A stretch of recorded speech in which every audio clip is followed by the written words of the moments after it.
It starts quietly. No one notices at first. You're 7 years old, staring into the eyes of a parent who is falling apart. Maybe it's addiction. Maybe it's anger. Maybe it's just the hollow silence of someone too broken to show up. And without words, something ancient clicks in your small mind. If I don't hold everything together, no one will. This is how a child disappears. Not physically, but psychologically. They smile more. They cry less. They learn to read the room before they speak. They become the emotional thermostat of the household. They become small adults long before their minds are ready. And the world praises them for it. You're so mature. You're so responsible. You're so strong. But no one ever stops to ask. At what cost? This is the invisible grief of those who grew up too fast. And today we're going deep inside the psychology of that child because the effects don't vanish with age.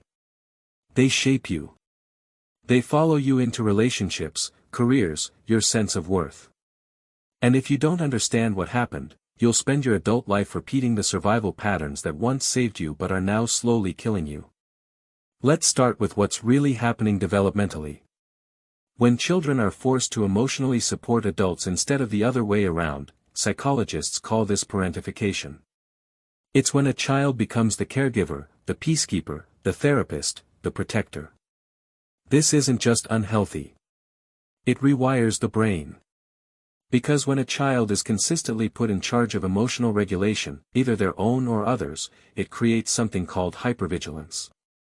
You're always scanning for danger. You walk on eggshells. You learn that love is a transaction. You give peace and maybe they'll give you safety. You learn that your needs are dangerous and theirs are urgent. So you disappear, not physically but emotionally. And in your place grows a version of you that performs well. You become the good child, the quiet achiever, the therapist friend, the one who never asks for anything. And you wear that identity so convincingly that even you forget it's a mask. But deep down, something hurts. Something aches because the inner child you buried didn't die. They're still in there screaming silently, "Why didn't anyone protect me?" As you grow older, the symptoms become more complex. You might become hyper-independent. You refuse help, push people away, or never feel truly safe in love. You might feel numb during happy moments because joy feels unfamiliar, unearned, even dangerous. You might struggle to rest because productivity is the only way you've ever felt worthy. And worst of all, you might not even realize you're still stuck in survival mode. Because when dysfunction is normalized early, your nervous system accepts chaos as baseline. Stillness feels wrong, peace feels suspicious, love feels like a debt you'll have to repay. This is the psychology of a child forced to grow up too fast. It's not just sadness. It's a complex trauma that reshapes how you view the world and more importantly yourself. Now you may ask, why would any child willingly take on that role? Because children will do anything for attachment, even abandon themselves. The choice is never conscious. It's biological. In the absence of safety, the child sacrifices authenticity for belonging. That's not weakness. That's intelligence. That's instinct. But the tragedy is this. What saved you then imprisons you now. So many of us are walking around as high-functioning adults with deeply neglected inner children pulling the strings. We overachieve to earn love. We stay silent to avoid abandonment. We take care of everyone but secretly wish someone would just ask if we're okay.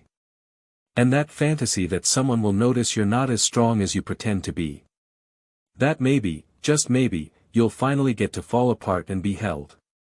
That is the unmet need, not of your adult self, but of the child who never got to be a child. The first step to healing isn't fixing.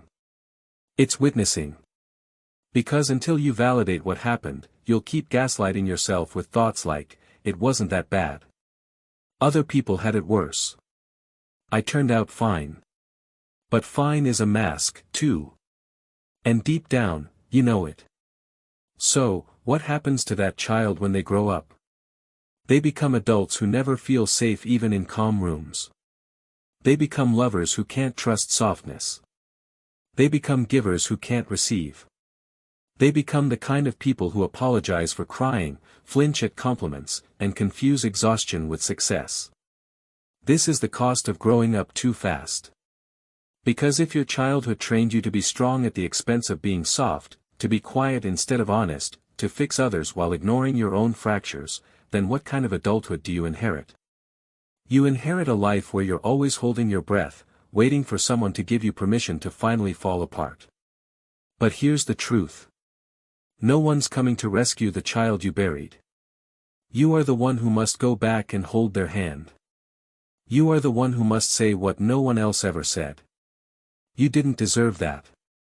You were just a child. You get to rest now. This is the beginning of shadow work. Not fixing, not performing, not bypassing the pain with fake positivity, but turning toward the abandoned parts of yourself and saying, I see you now. I hear you now, and I'm not leaving. That is the repairing process. And it's brutal because it asks you to feel the grief you never had time to feel.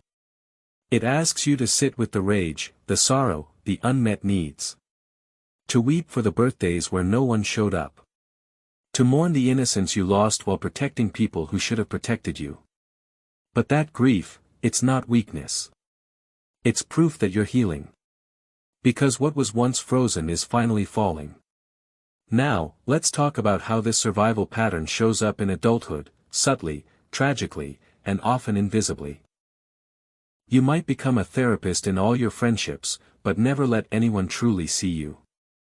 You might be praised for your independence when deep down you're terrified of being a burden. You might be in relationships where you overfunction, always fixing, managing, over-explaining, and wondering why you feel resentful. You might struggle with boundaries because saying no still feels like betrayal. These are not personality traits. They are coping strategies, learned, conditioned, and the good news, unlearnable. But only when you stop idolizing your strength and start honoring your wounds. One of the most powerful things you can do is ask your inner child, what did I need back then that I never got? You may hear answers like, I needed someone to tell me it wasn't my fault. I needed someone to ask how I was doing. I needed to play, rest, and laugh without fear. And slowly, very slowly, you begin to give those things to yourself. Not to fix your past, but to stop reliving it. This is how you stop seeking parents in your partners. This is how you stop mistaking anxiety for intuition. This is how you stop running from the child you were and the self you're becoming. Carl Jung once said, there is no coming to consciousness without pain. People will do anything, no matter how absurd, to avoid facing their own soul. But shadow work demands that we face it. All of it. The neglected, the ashamed, the scared, the angry.